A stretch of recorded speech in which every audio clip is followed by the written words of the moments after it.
Hello again, Mr. Poirot. How can I help you? I have a few matters to discuss only. What can you tell me of hotel guest movements this morning? Well, let's see. Mr. Lane came across on the sea tractor fairly early this morning, about 8, I'd say, and set off on foot across the moor. He hasn't come back yet. Major Barry picked up his car, thanks again for repairing it, and drove off to Kingsbridge just before 10. Say, 10 minutes of... Major Black came in from sailing not too long ago and headed for the Monk's Head. I've seen no one else except the police and Dr. Needston coming and going. Colonel Weston went back to the police station, I think.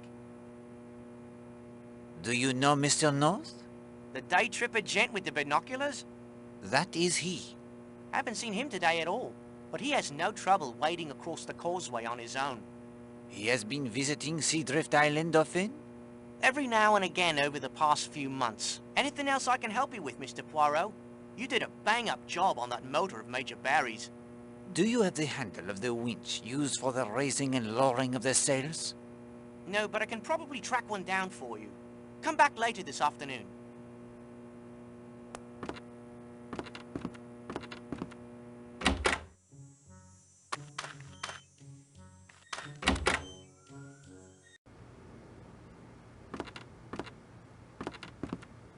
What can I do for you, Mr. Poirot? You have heard of the terrible tragedy?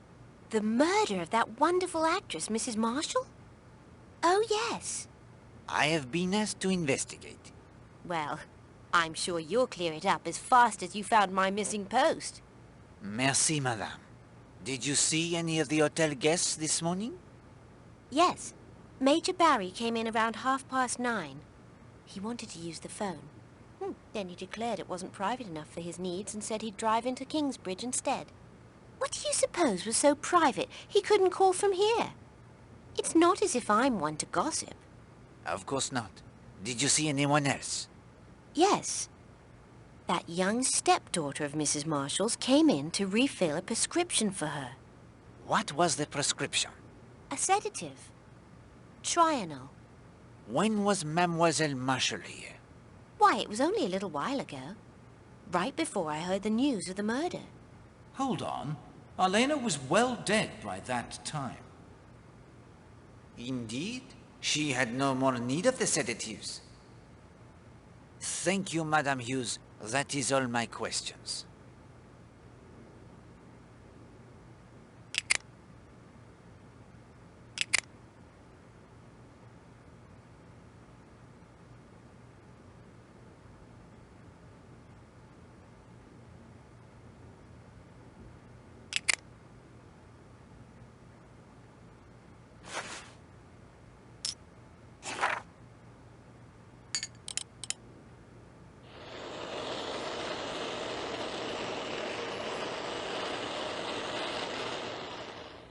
The substance in Monsieur Black's suitcase is the oil for the protecting of a gun from rust, Hastings.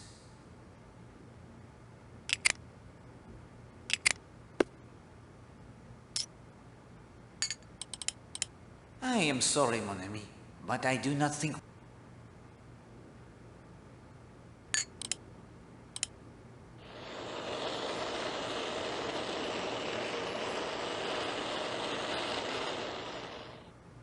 The substance in Alena's coffee? It is Trianol, a powerful sedative.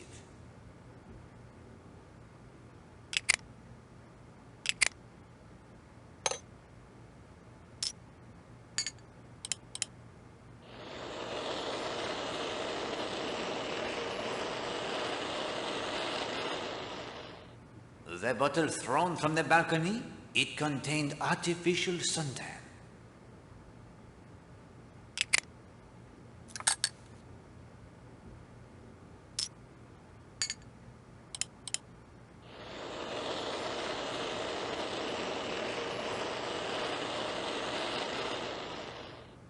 The substance contained in the smashed bottle found in Cutter's Cove, it is perfume.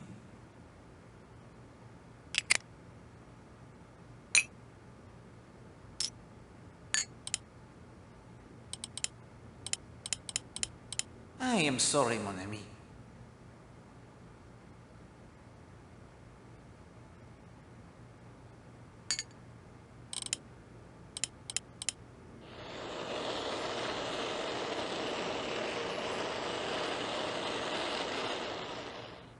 The liquid in the unmarked bottle from Madame Marshall's bath is the color that made her hair such a striking shade?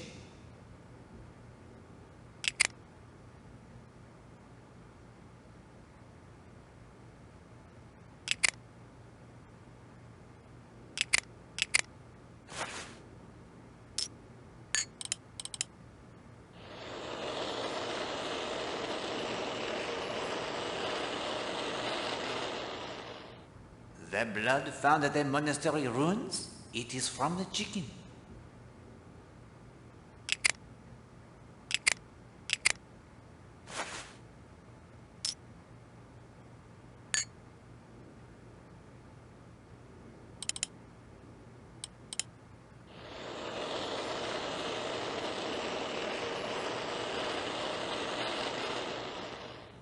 The substance on the stick pin, it is candle wax.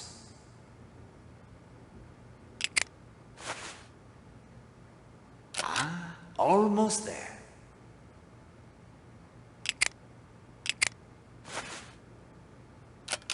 Hastings, this is important. Would you not agree?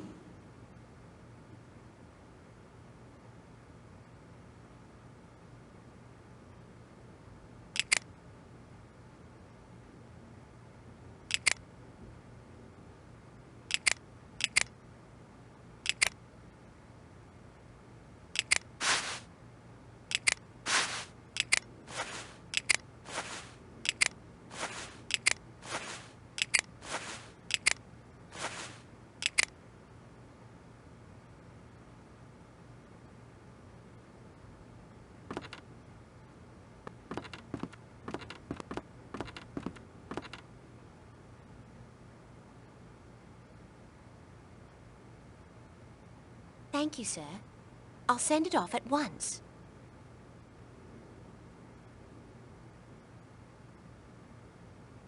Thank you, sir. I'll send it off directly.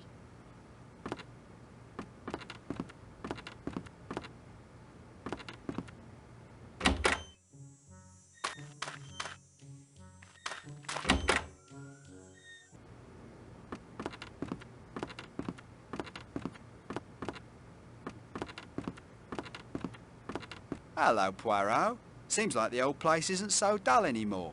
No, it is not. Proceed with care, Hastings. We have need of Monsieur Blatt's assistance. Righto. Where were you from 11:15 and 12 this morning? Easy. I put out in my yawl about 9, then spent the morning zipping up and down the bay. Just got back a few minutes after 1 and heard the news about the murder. Ghastly business. Could you see Cutter's Cove from your boat? Well, yes. I suppose I could have, but I wasn't looking, I'm afraid. Can you shed any light on the murder? If I was looking for a suspect, I couldn't rule out that Mrs. Redfern. Jealousy, you know. Led to trouble before this. Yes, unfortunately, Madame Marshall was strangled by someone with powerful hands. That does not suggest Madame Redfern. Hastings, do you therefore rule out all women as suspects? Of course. No woman would have the strength. We will speak more of this in a moment. I believe you have lost a life ring buoy from your sailboat? How did you know that? I have found it. Your boat is called the Parsimony, is it not? Why, yes, she is. A little joke of my competitors in the business world. Hardware, was it? Do not press him, Hastings. That's right. Listen, that buoy's no good to me anymore. It was damaged in a storm. I've been trying to find another without much success. I even tried to beat Bagby at darts for the boy and his war, but I couldn't do it. Perhaps I will try a game of the darts. Good luck. He's the best player I've ever seen.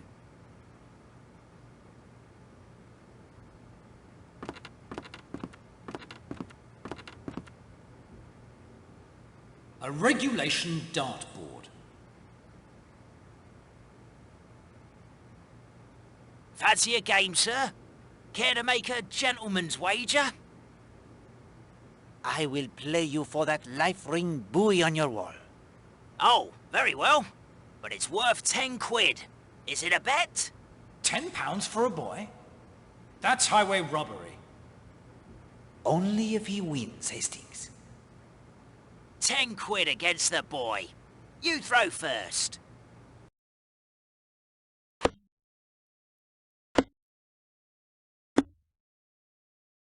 Splendid throw.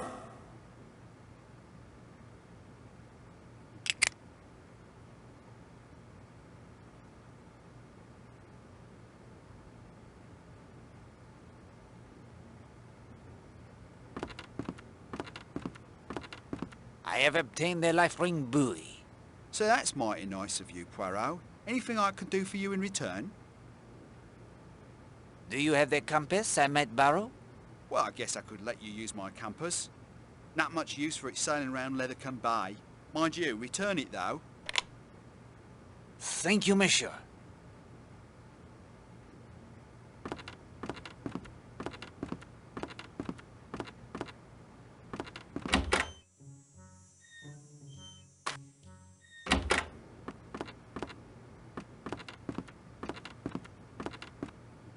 Do you have the winch handle I might borrow? Winch handle? From my sailboat? Not bloody likely. How would I haul my sails up and down? If you'll excuse me, Poirot, I have some business to attend to. Don't worry, I'll be around the hotel if you need me. Poirot, do you think a woman could have strangled Elena? In 1926 was the first woman to swim the English Channel. I believe she could strangle you with ease, especially if you asked such a nonsensical question. Then we should put all the women on the island to the test. Somehow. Very well.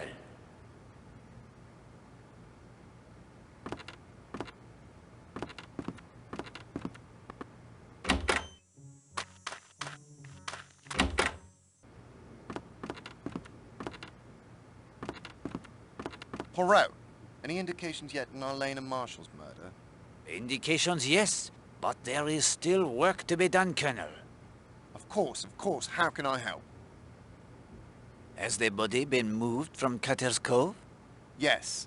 Dr. Neasden is performing the autopsy right now in Kingsbridge. Did your men uncover anything new from the murder scene? No, nothing, I'm afraid. Have you an answer from Scotland Yard on the sketch? Yes, goes by the name of John North. Here's the report. I will copy the important points into my notebook. Nasty bit of goods there. Hate to hear he's in my district. Have you the report on the Alice Corrigan case? Here you are. As I said, it wasn't my district. Chief Constable in charge did all he could.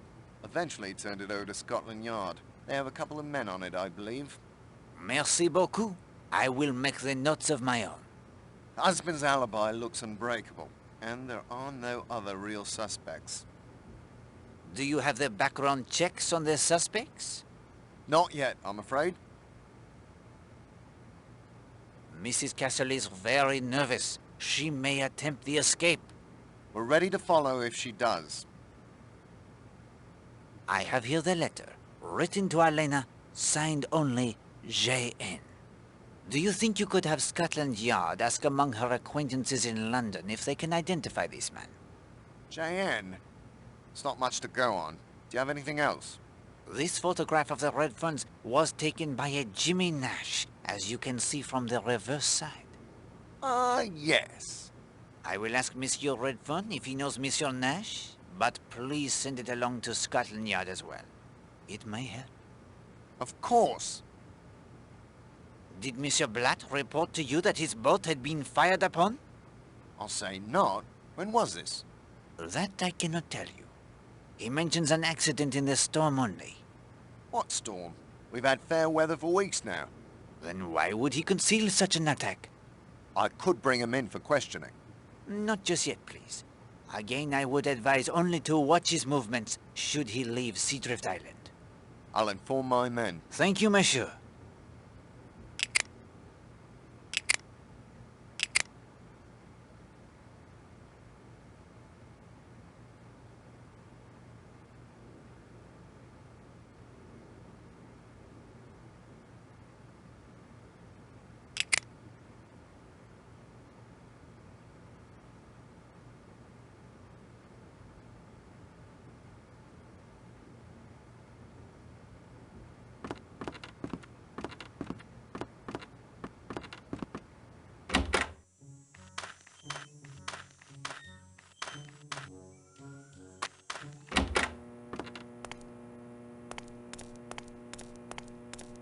Like a ride to the island?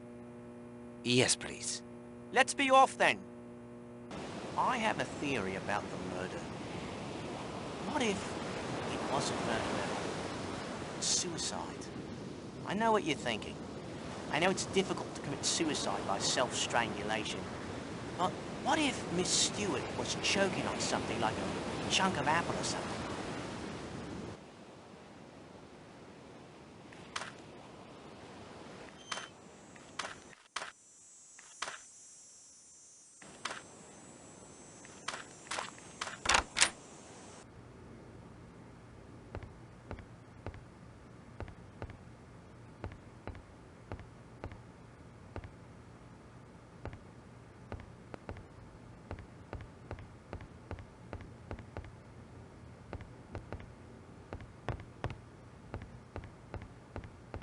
Mademoiselle, there is a favor you could do for Poirot. Would you be willing to help with an experiment? What kind of experiment? Or would you be so kind as to open the jar for me, please? Ah, I see you mean to prove your theory that no woman would have the strength to strangle Madame Marshall. Can't do it, sir. It's on there ever so tight. Would you mind asking one of the ladies at the hotel to open it? Why a lady? Surely any of the sturdier gents could do it. Well, Hastings, this is your plan. What do you say to that? Tell her you have a phobia about other men opening jars for you. What? Oh, that is absurd. She will think Poirot is a lunatic. If you won't do it, I win my point. No woman could have throttled Elena Marshall. Mademoiselle Gladys, that is to say, I have the tiniest of phobias about other men opening jars for me. As unbelievable as that sounds. Oh, no, sir. I believe it. Coming from you, I'll give it a go. Who shall I have tried?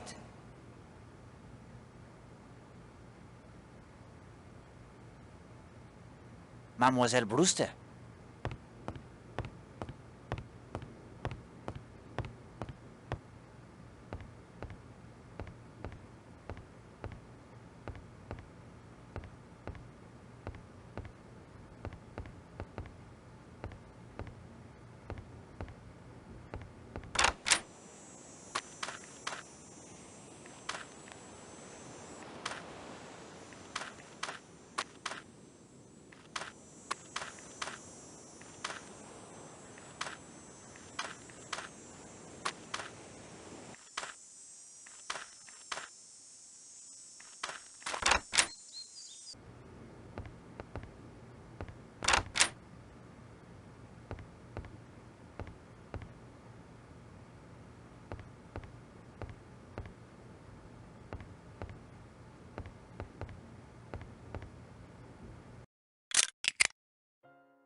Any luck with the opening of the jar, mademoiselle? Miss Brewster opened it right up. Gosh, she's strong. Merci beaucoup, mademoiselle. You have done an excellent job. What should I do with the jar? It is yours. Take it as well with the sincere thanks of Hercule Poirot. Phobias must be a heavy burden to bear.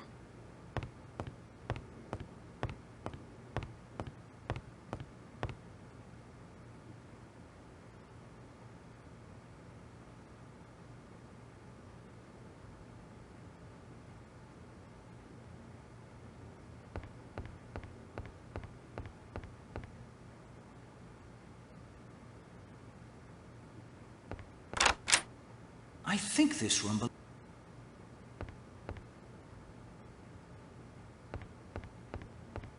From the looks of these betting receipts, they may...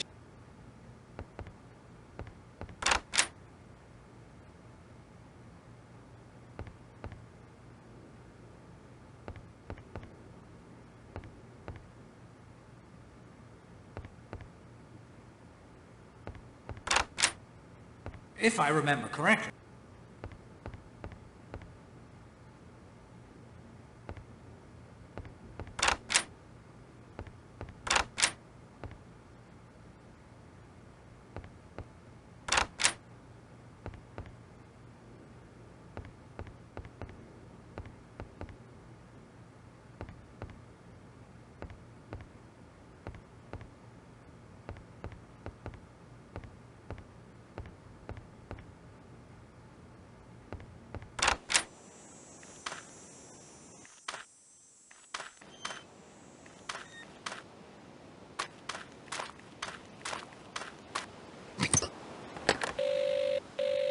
Hello? Yes, please. On me way. I hope you don't mind, Mr. Poirot, but Gladys told me about your phobia. How you don't want gents opening jars for you and such. I sympathize with you. I've an uncle who had a phobia about opening doors. If there was no one around to open a door for him, he'd try crawling through a window instead. Then he got stuck in a window once and wouldn't go near them either. He lives in a tent outside Swansea now. Bitter cold some nights, but he seems happy at last.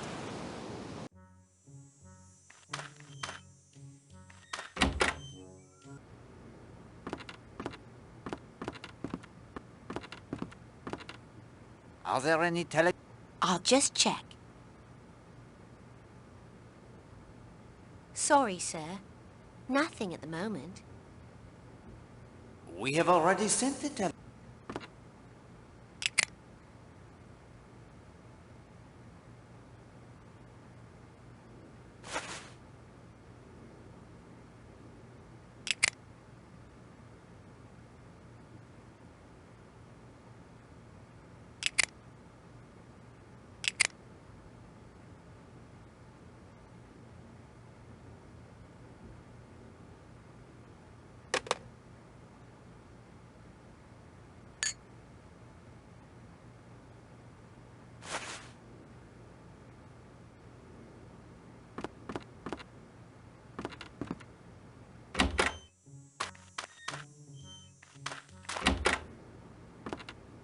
Have you any dark rum? Nary a drop, I'm afraid. With trade being as slow as it is, there's not much sense in restocking.